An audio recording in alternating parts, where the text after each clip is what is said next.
except for one thing. CBS is there. This broadcast, the fifth of a special summer series produced and directed for Columbia by Robert Louis Cheon, is based on authentic historical fact and quotation. And now, London, July 29th, 1588, and Harry Marble. Unbearable. This is a night England will never forget. This is a night during which no one has slept. All hearts, all minds, all eyes wait for the dawn. Because when the sun first streaks the English Channel with light, the two mightiest fleets the world has ever known will engage in the greatest sea battle of all time. This epic battle will be the climax of action which has been continuous in the English Channel for 9 days, ever since the sails of Spain loomed out of the sea off the beaches of Britain. A cloak of naval security has been flung over this 9-day action in the Channel by the English Admiralty. We know little of what has happened. We will know nothing more until dawn. But here beside me now is Sir Walter Raleigh, Commissioner of Cornwall, Commander of Plymouth, advisor to the Queen, and her emissary to the New World, America. Sir Walter, we know that you are about to leave to join the fleet for the morning's action. We also know that you speak for the Admiralty and can give us information without violating censorship. Will you, sir, give us a picture of what has happened up to now in this solemn moment of England's history? I would say, sir, in all frankness, that we have succeeded to this moment in evading the Castilians. You mean, Sir Walter, that Drake is refusing action? Not refusing. Shall we say simply postponing? You may depend upon the Admiral to engage in his own good time. Well, is it true, sir, that the Spanish fleet outnumbers Her Majesty's ships? Well, that, sir, is restricted information. But we have conflicting estimates, Sir Walter. Some reports put the Spanish fleet at 90 to England's 22. Others say the Armada has 130 to Drake's 90. Would you care to comment on that? Well, let us simply say that Philip of Spain has considerably more tonnage, but that we have considerably more speed. Well, isn't it also true, Sir Walter Raleigh, that the Spanish Armada is really a floating army? Well, the Spanish galleons literally swarm with thousands of fully armed and armored soldiers. Once their ships have grappled with ours, it is their intention to board us and overcome our crews at close quarters. But Drake's strategy is to avoid this, isn't it? To keep his distance, to seize every advantage of wind, and to smash the Armada with his guns. Is that correct? Well, that is, shall we say, a rather interesting assumption. It is not correct, however, to refer to Drake's strategy. Howard of Effingham is Lord High Admiral of the English fleet. Sir Francis is his first operational lieutenant. But enemy information would seem to indicate, Sir Walter, that the Spanish Prince of Parma is waiting at Dunkirk with a fleet of flat-bottomed barges and some 30,000 infantry and cavalry. Well, that information has come to our attention also. Well, if Drake cannot contain the Armada, the Spanish fleet will then proceed to Dunkirk, won't it? Pick up the barges and their troops and then attempt an invasion of the beaches of Britain? I would prefer, if I may, to speak at some length to that point. By all means, Sir Walter. Philip, to be sure, believes that because he's taken Africa, Sicily, France, Flanders, and now sits astride the stricken and bleeding continent of Europe like a colossus, he will soon be setting his daughter on the throne of England. He fancies himself carrying from the new world's virgin soil the seeds I planted there in Virginia. But the Spanish sun, I fear, is conducive to hallucinations. The beaches of Britain, sir, have not been invaded since William the Conqueror. And Drake must not, will not fail. And should he, by some foul circumstance, fail, should this blessed isle be defiled by Spanish boots, our last ramparts will be the bodies of our men. We shall fight them everywhere. And in the end, we shall throw them back into the sea. Britons, sir, were not born to be slaves. Thank you, Sir Walter Raleigh.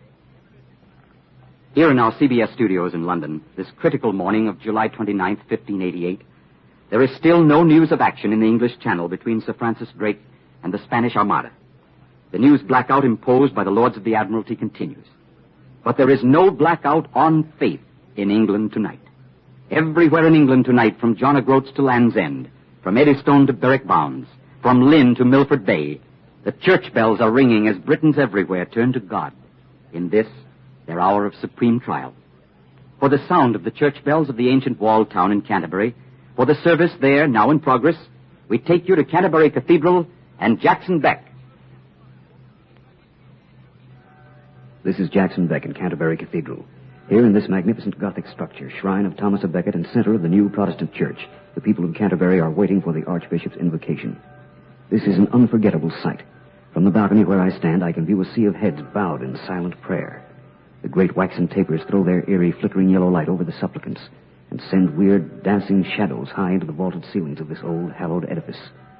If you were with me now, watching this spectacle, you'd feel as I do, that here is the spiritual soul and heart and strength of Britain in this solemn hour. The bells have stopped ringing now. A figure almost lost in the immensity of this space steps into the pulpit and faces the worshippers. It's the Archbishop of Canterbury. His face is set, sober and stern, and tonight he reads from no text. Oh, merciful God, the Archbishop speaks. In this our hour of travail, we turn to Thee for deliverance. We of England have sought to worship Thee in our own way, and according to our own conscience, as free men should, as Thou hast given us the right. But there are those who in their pride and lust for earthly power would chain and fetter us. We did not wish to sound the trumpet of war. We did not wish to take up the sword. But having the issue thrust upon us, and treasuring freedom to worship Thee more than life itself, we rise to meet the hosts of the invader. We know that Thou wilt hearken to our prayers, O merciful God. We know that under Thy benediction and guidance, the enemy will be vanquished, and that we shall continue to worship Thee in Thy sacred house. Amen. How perfect is the Lord, His covenant is sure.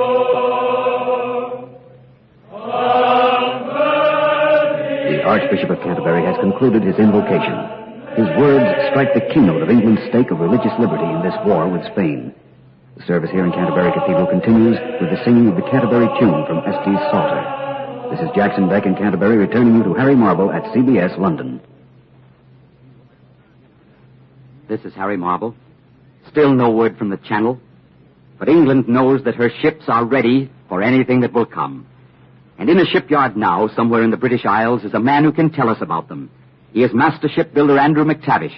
And our CBS correspondent, Ernest Chappell, is standing by to interview him. Come in, Ernest Chappell. This is Ernest Chappell. Standing beside me in this shipyard somewhere in England is Master Shipbuilder McTavish. Aye, but I'm not a man for words. I build ships. So I'm told, Mr. McTavish. You had a hand in building Drake's flagship, the Revenge, didn't you? Aye. I had a wee hand in it. I helped put down her keel and set her beam, and I shaved her masts and hammered her planks, and I had to fling it at the spars and rigging. Here are the calluses on my hands to prove it. But I wouldn't have you think that I did it all alone. Nay, man, those other good lads here in the yard had a bit of her, too. Well, what does the Revenge look like, Mr. McTavish? Can you describe her? Well, I'll give you what information the census will allow. And like all the ships of the line, the Revenge is painted green and white, the colours of the House of Tudor. Mm-hmm. And she has the royal arms blazoned on her stern, and gilded British lions carved on her bow. The hungry lions this morning, hungry for Spanish meat. And how do you think she'll stand up to the Spanish men of war, Mr. McTavish? She'll dance. A bunny heel and fling around them. Now, you mark my word, though. And so the Triumph and the Ark Royal and the Swift Shore and the Victory and all the rest of Drake's beauties.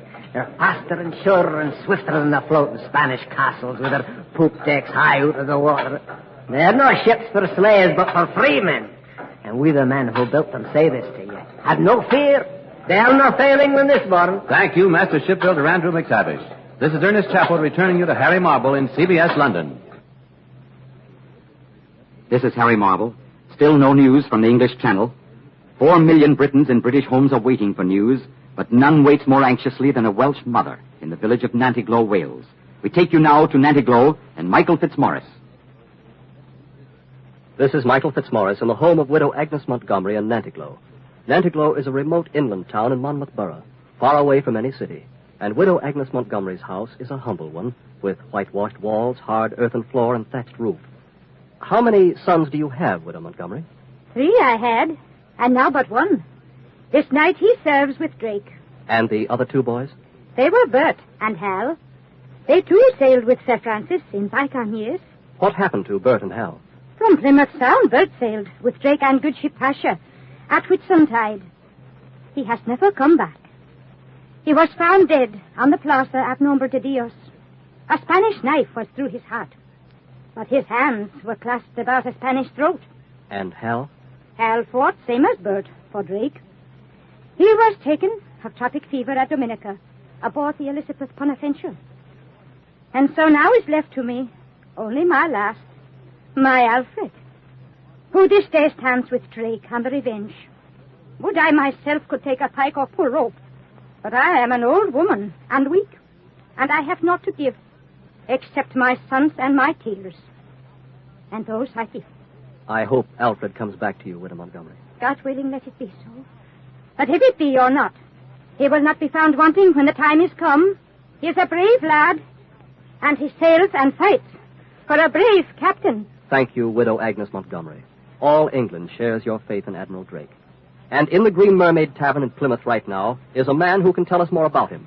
This is Michael Fitzmaurice in Nanticlow, Wales, switching you to the port of Plymouth and Frank Gallop. This is Frank Gallop in the Green Mermaid Tavern, Plymouth. The Green Mermaid is a typical English waterfront tavern, a pleasant and friendly place with its oak panels and deep bays, and the cavernous fireplace on which the great wood fire always burns. Here there is the smell of mellow ale and the salty sound of seaman's talk. And here, sitting across a rough-hewn table from me, is an old sailor, Boatswain George Spry, late of Her Majesty's Navy. You say you sailed with Drake, Boatswain Spry? I sailed the Spanish Main with him and through the Indies and to the New World of America. I fought the Spaniard with him at Calais de Lima and sacked Valparaiso with him till our ship was ballasted with all the doubloons in Castile. And were it not for the fever which took my leg, by God's grace, I'd be in the Channel with him tonight. Well, then, Boatswain, it follows that you know the Admiral well. What can you tell us about him? The Admiral has a nose for the wind and a heart like a rock and the hate of a Spaniard. Well, Boatswain, I understand that you were here in Plymouth when the Armada was sighted and Sir Francis Drake was first told about it. I was standing on Plymouth Hoe when the news came in. The Admiral was playing at bowls on the green. Sir Francis Drake was bowling, eh? Aye, he and the other captains, Frobisher, Hawkins, Howard, and Sir Walter Raleigh, too.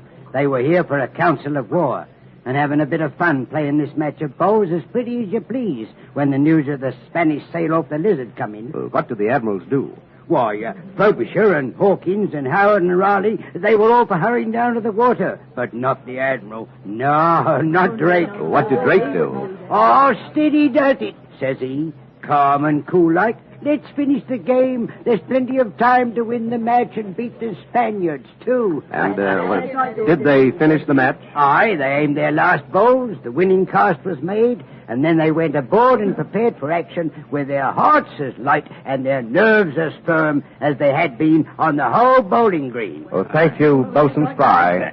This is an anecdote to inspire all England this anxious morning.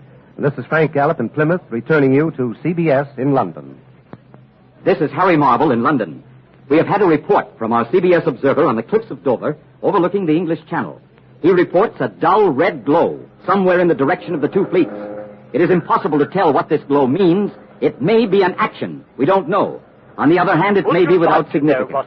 We repeat, our CBS observer on the cliffs of Dover has reported a dull red glow on the English Channel somewhere in the direction of the fleets of Spain and England. But there is no official indication that... Just a moment. I have been advised that you have been hearing another voice conflicting with mine. Yes.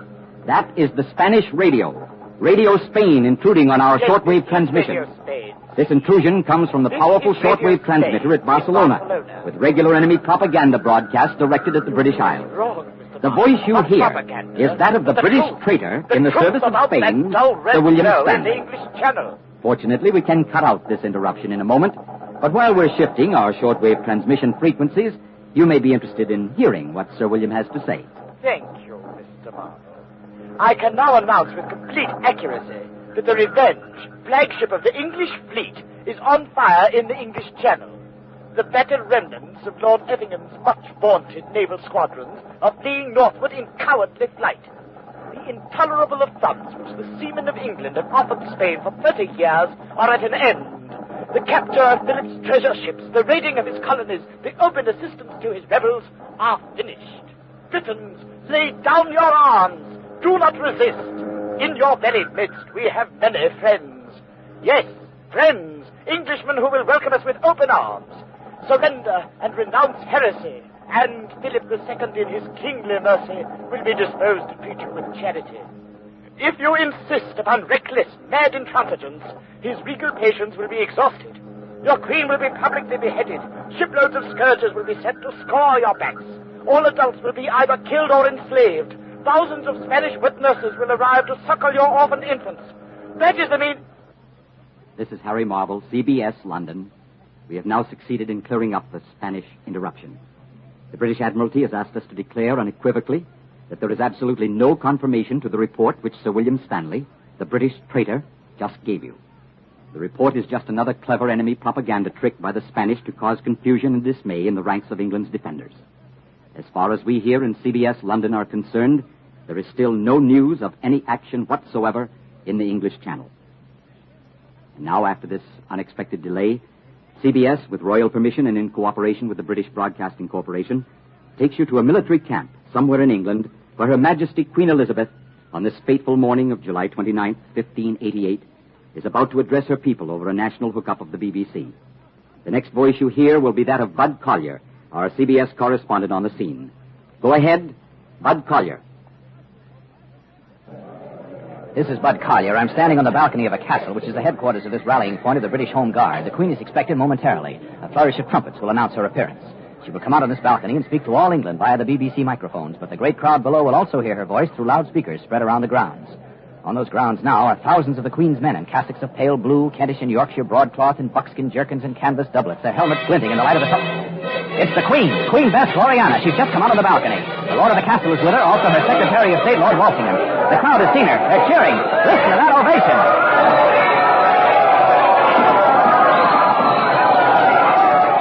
The trumpets are sounding again. The Queen is holding up her hand. She's ready to speak. The crowd is quieting down. The Queen is a woman of 55. She wears armor. She's stately and calm in this solemn hour. Ladies and gentlemen, Her Majesty Queen Elizabeth of England. My loving people, I have always so behaved myself that under God I have placed my chiefest strength and safeguard in the loyal hearts and goodwill of my subjects. And therefore I am come amongst you, as you see, being resolved in the midst and heat of battle to live and die amongst you all, to lay down for my God, my kingdom, and my people, my honor and my blood, even in the dust. I know I have the body of a weak and feeble woman, but I have the heart and stomach of a king, and a king of England, too. And think it foul scorn that Parma or Spain or any prince of Europe should dare to invade the borders of my realm, to which, rather than any dishonor shall grow by me, I myself will take up arms. I myself will be your general. And with your loyal obedience and your valor in the field, we shall shortly have a famous victory over these enemies of my God, of my kingdom, and of my people. The Queen is raising her hand to still the crowd. Again she speaks. And now I have news for you. News which I myself have just received. My Lords Effingham and Drake have undertaken an action in the English Channel. The battle is begun. The issue rests with God. The Queen has just announced that an action has begun. This is Harry Marble in CBS London. We have interrupted Bud Collyer because, as you heard the Queen announce, there is action in the Channel. There is action in the Channel. The British Admiralty has given us permission to call in our CBS correspondents, John Daly aboard the Revenge and Ken Roberts on the deck of the Ark Royal. We switch you first to John Daly, somewhere in the Channel. This is John Daly on the foredeck of Sir Francis Drake's flagship, the Revenge, just north of Calais off Gravelines, France. The English admirals have sprung a surprise with which they hope to cook the Armada's goose. They've launched 8 fire ships, have set 8 ships of the line of flame and are racing them in with the wind and the tide directly into the heart of where they believe the Spanish Armada to be riding at anchor. This is an airy sight, 8 flaming masses reddening the grey dawn, which is just beginning to break, huge moving bonfires over the angry waters of the English Channel. None of the ships in the fleet can see the Armada. We're tacking back and forth, waiting for some sign that will send us into action. The Revenge is second in line. The Ark Royal, Lord Effingham's flagship, is ahead of us. Behind us are Hawkins and Frobisher.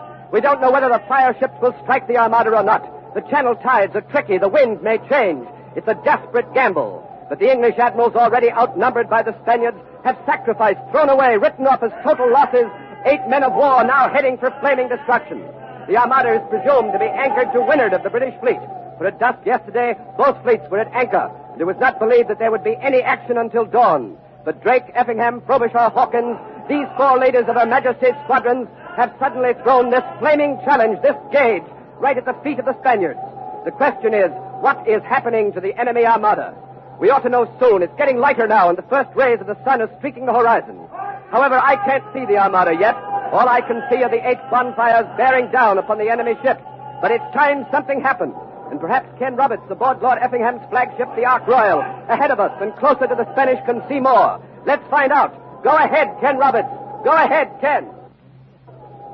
This is Ken Roberts aboard the Ark Royal at the head of the English line. I'm beginning to get a clear picture from here. The 8 flaming ships have plunged into the heart of the Armada. The English guessed its position correctly. Their desperate gamble is working, although none of the 5 ships actually touch the Armada. There's confusion among the Spanish ships. Incredible confusion. They're cutting their cables. They're letting go their anchors into the sea. The ships without cable or anchor are at the mercy of the tide. The great fleet is being swept out to sea, galleon crashing into galleon through a tangle of riding cables. And here we go after them. The Ark Royal, the ship I'm on. Effingham, Lord High Admiral of the British fleet, is showing the way with his squadron. And behind us in hot pursuit come Drake, Hawkins, and Frobisher at the head of their squadrons, racing in a single battle line behind us. There's the Revenge, the Nonpareil, the Hope, the Swifter, the Aid. That trumpet call you hear comes from the San Martin, flagship of the Duke of Sidonia. He's trying to rally the Spanish galleons. He's trying desperately to stop their flight, to bring them back in formation into that powerful battering ram of a horn crescent which the Spanish favor. You've got to give the Spaniards credit. They're trying to recover from their surprise. They're trying to rally. They're game. They're turning. They're going to stand and fight. But we're sailing head on. We'll be within gunshot in a few... No, we're turning. We're turning aside. Lord Effingham is dropping out to... Yes, there's a crippled Spanish galleon damaged in the fight of the Armada. It's drifting this way. Effingham is diverting his attention from the main objective. He can't resist the fate of the crippled Spanish galleon. But Drake and the Revenge behind us, Drake is going straight on. He's practically taken command. Hawkins and Frobisher are following him. From now on, the main action is with Drake. Drake! It's all Drake! Back to John Daly.